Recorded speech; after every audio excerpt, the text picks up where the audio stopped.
Un estudio reciente ha reportado la posible existencia de complicaciones neurológicas y psiquiátricas en pacientes diagnosticados con COVID-19. Anteriormente ya se había sugerido la posible existencia de este tipo de síntomas. Sin embargo, la mayoría de los estudios respecto a esto contemplaban muestras pequeñas, de menos de 10 pacientes, por lo que no quedaba del todo claro si esto realmente ocurría, hasta ahora. Este trabajo llevado a cabo en el Reino Unido contó con la participación de neurólogos, especialistas en accidentes cerebrovasculares, psiquiatras y personal de cuidados intensivos, quienes recabaron información detallada sobre pacientes específicos, los cuales tuvieron que ser hospitalizados debido a la gravedad de los síntomas de la enfermedad. Toda esta información se recolectó entre el 2 al 26 de abril, es decir, durante la fase exponencial de la pandemia en el Reino Unido.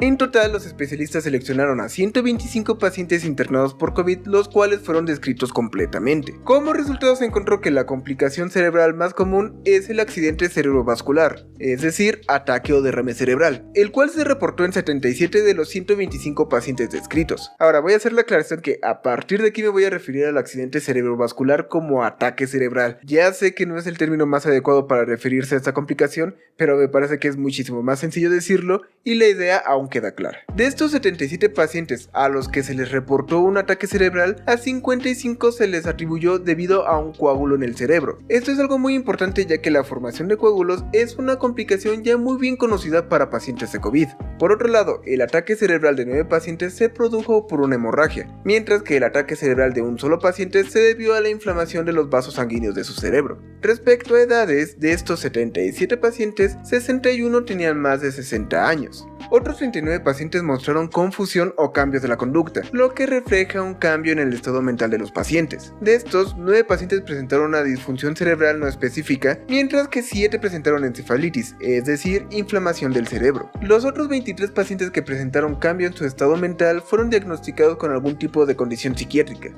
las cuales en la mayoría de los casos fueron considerados como diagnósticos nuevos. Esto quiere decir que a los pacientes no se les había diagnosticado con ninguna condición psiquiátrica previo a haber sido internado por COVID. Otros 10 pacientes con estado mental alterado fueron diagnosticados con psicosis. Los 7 pacientes restantes presentaron signos de un trastorno en el estado de ánimo, lo que podía incluir tanto depresión como ansiedad. Sin embargo, es importante recalcar que es imposible saber si estos trastornos se debieron al coronavirus o simplemente fueron condiciones que no se habían detectado previamente. De todos los pacientes que presentaron alguna alteración en su estado mental, cerca de la mitad tenían menos de 60 años. Esta alta proporción de pacientes jóvenes diagnosticados con alguna condición psiquiátrica se puede deber al hecho de que estos sí son analizados por un psiquiatra, mientras que en el caso de los pacientes mayores el cambio del comportamiento se les suele atribuir al delirio. En otras palabras, se presupone que las personas de mayor edad tengan episodios de cambio de la conducta, debido a que ya están viejitos. Por ello es que no se investiga a profundidad. En cambio, llama más la atención que una persona joven presente estos cambios en la conducta. Por lo mismo se le lleva con un especialista quien termine diagnosticándolo con alguna condición psiquiátrica. Ahora, los resultados de este trabajo no indican que todos los pacientes con COVID vayan a presentar alguna de estas complicaciones cerebrales. Debemos tomar en cuenta que todos los pacientes fueron seleccionados de forma directa. No fue un muestreo aleatorio, sino que muy posiblemente se seleccionaron a los pacientes internados con los signos más graves de la enfermedad. Por lo mismo, tampoco es posible conocer el porcentaje de personas que vayan a desarrollar estos signos por causa del coronavirus. Además, este estudio únicamente contempló a pacientes con COVID que presentaron síntomas lo suficientemente graves como para tener que ser hospitalizados, por lo que se desconoce por completo qué es lo que ocurre con aquellos pacientes infectados por coronavirus que no presentaron síntomas tan graves como para ser internados. No se sabe si este tipo de pacientes también puede presentar alguna afección neurológica o psiquiátrica a causa del coronavirus. Aún queda mucho por conocer, pero este estudio sienta las bases para futuros trabajos. Aún se debe de investigar mejor las afecciones cerebrales que puede causar el SARS-CoV-2 para entender mejor al virus y diseñar tratamientos eficaces que nos ayuden a combatir la pandemia. Y como aún no existe un tratamiento como tal, la mejor forma de tratar el coronavirus es evitando que nos dé coronavirus. Y ya saben, cuídense mucho, traten de salir lo menos posible de su casa y si tienen que salir, usen bien su cubrebocas,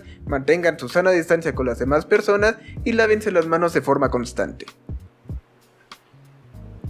Y no robes, no mates, no mientas, come frutas y verduras y haz ejercicio y bla bla bla bla bla bla.